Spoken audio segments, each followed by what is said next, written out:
Salut, j'aimerais parler sur un point très important aujourd'hui, sur un point qui peut peut-être aider deux, trois personnes. Le point sur lequel je veux parler, c'est en fait être chrétien. C'est quoi en fait être chrétien? Euh, chrétien, un chrétien, c'est celui qui s'identifie à Christ. Un chrétien, c'est celui qui est un dans l'unité avec Dieu. Donc le but du christianisme, du christianisme, c'est de nous ramener à ce que nous étions au commencement. Au commencement, l'homme et Dieu étaient un. Un. Ils étaient un. Donc Dieu et l'humain étaient un. C'est cela être chrétien. Être chrétien, ce n'est pas synonyme d'assister à tous les cultes ou de tous les cultes des dimanches et de la semaine. Non, être chrétien, ce n'est pas le fait d'être membre d'une église. Non. Être chrétien, c'est quand la parole devient manifestée dans la chair. Donc Dieu dans la chair humaine, c'est ça être chrétien. Un chrétien, c'est celui qui a Dieu en lui, c'est celui qui fait un avec Dieu. Et on ne devient pas un avec Dieu dans les dénominations, non. Tu n'as pas besoin d'appartenir à une église ou être membre d'une église pour devenir un avec Dieu, pour être chrétien, non.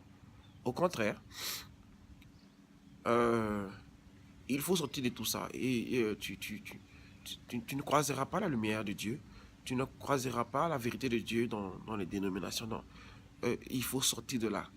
C'est en sortant de tout ça que nous devenons un avec Dieu.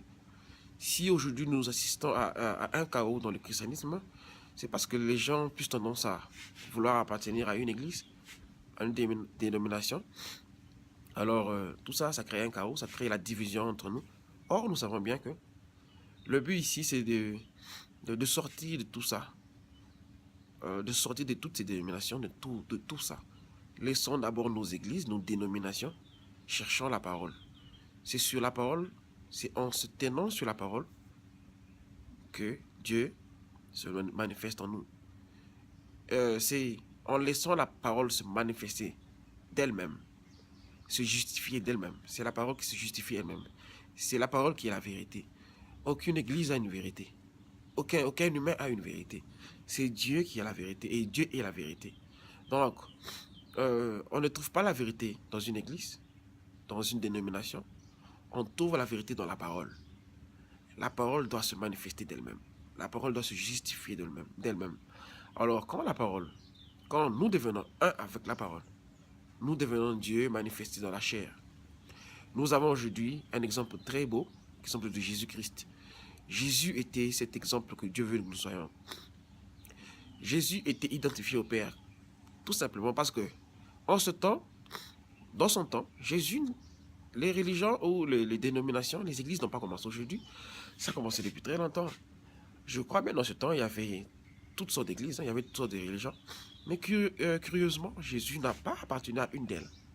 Il est au milieu, au fait. Pourquoi il était le milieu? Pourquoi il n'a pas appartenu à une de ces dénominations? C'est parce que, au fait, en réalité, les dénominations, ce sont des sortes de tours de Babel. Ce sont des sortes d'Égypte. Ce sont des sortes de Babylone dans lesquelles nous assistons à des cultes d'hommes où il y a des gens qui emmènent leur vision. Donc, toutes ces choses, c'est basé sur la vision d'un homme qui se fait passer pour un envoyé de Dieu. Et pourtant, en réalité, c'est sa vision qu'il est en train de prêcher aux gens. Il n'amène pas la parole, il amène sa vision à elle. C'est pour cela aujourd'hui, beaucoup aujourd'hui sont aveuglés par ces choses parce qu'ils pensent qu'ils sont dans le bon, ils ne sont pas dans le bon. Non? Ils sont en train d'assister à des cultes de Babylone, à des cultes, disons, de la tour de Babel. Parce que le but, c'était quoi le but de la tour de Babel? Le but de la tour de Babel était de devenir comme Dieu. Je crois bien c'est Nimrod. Quand ils avaient eu l'idée de faire, je crois bien c'est Nimrod, si je ne me trompe pas, l'idée derrière la tour de Babel était de devenir comme Dieu. Devenir comme Dieu, ça veut dire de donner sa vision. Or, nous savons bien que nous ne sommes pas ce que nous sommes, que nous ne sommes pas, nous nous ne pouvons pas être ce qu'on est sans la parole. La parole est comme notre motivation. La parole est notre cœur, en fait. C'est la vie. La parole, c'est notre vie. Sans la parole, nous ne sommes pas des humains. On devient des êtres vivants quand nous avons la parole en nous. Quand la parole et nous devient un, à ce moment-là, nous devenons des êtres vivants. Mais tant que nous n'avons pas la parole en nous, tant que la vérité de Dieu n'est pas en nous, nous sommes des êtres morts. Et je disais, un être animal, c'est celui qui n'est pas un avec Dieu. On devient des êtres vivants quand Dieu et nous devenons un.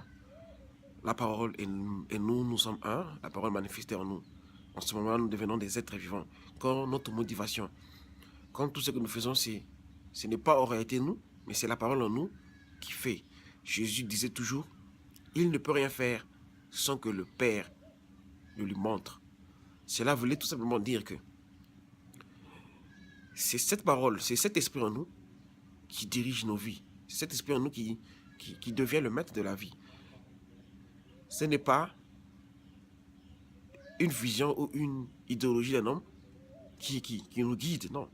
C'est Dieu, l'auteur de nos vies, qui devient cette motivation.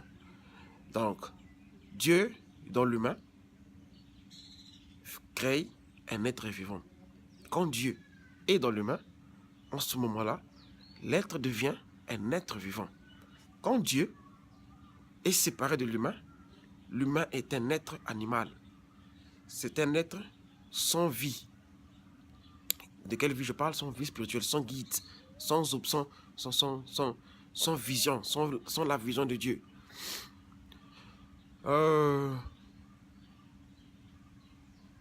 Dieu n'a demandé à personne d'être catholique, d'être témoin de Jéhovah, d'être protestant, d'être tout ce que vous voulez être.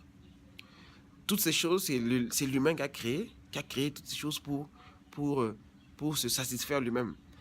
Comme je l'ai dit, c'est ça la tour de Babel en fait. La tour de Babel, c'est quand l'humain cherche à devenir Dieu. C'est quand l'humain cherche à donner la vie, à se donner lui-même la vie. C'est quand l'humain cherche à se donner lui-même la vision. Or, la vision d'un homme, un homme, c'est celui qui devient esclave de Dieu. Un être vivant, c'est celui qui devient esclave de Dieu dans le sens où c'est Dieu qui, en réalité, accomplit toutes les grandes choses de ce monde à partir de lui, par lui. Dieu accomplit toutes ses œuvres par lui. Mais nous devenons ce genre d'être humain quand nous sortons de toutes ces histoires de je suis catholique, je suis protestant, je suis Tibu Joshua, je suis tel, dans toutes ces choses. C'est ça la tour de Babel, c'est ça Babylone. Quand tu sors de ça, quand tu sors de tout ça, tu croiseras la lumière. Il a fallu que Moïse sorte d'Égypte pour croiser je suis. Il a fallu que les enfants d'Israël sortent d'Égypte pour enfin connaître la terre promise. Il a fallu que Noé réveille les gens. Il a fallu que Noé avertisse aux gens d'entrer dans l'arche. Car c'est dans l'arche qu'ils ont trouvé la vie. L'arche, c'est la parole de Dieu. C'est dans la parole de Dieu que tu trouves la vérité. Ce n'est pas dans toutes ces dénominations. Les dénominations, c'est un système qui a été créé par le Dieu de ce monde pour diviser les gens, pour garder les gens dans la confusion. Et comme vous le savez bien, Babylone veut dire confusion. Babylone, c'est tous ces systèmes religieux dans lesquels tout le monde se retrouve, où certains sont chrétiens, sont catholiques, d'autres sont ceci. Et à la fin, c'est la confusion, la guerre, la division. Or, le jour où l'humain sortira de toutes ces choses, c'est le jour où Dieu va se révéler en eux. Et c'est le jour où ils croiseront la vérité. Je crois que j'ai été clair. Je crois que ça aidera beaucoup. Et Cheers. On est ensemble. One love.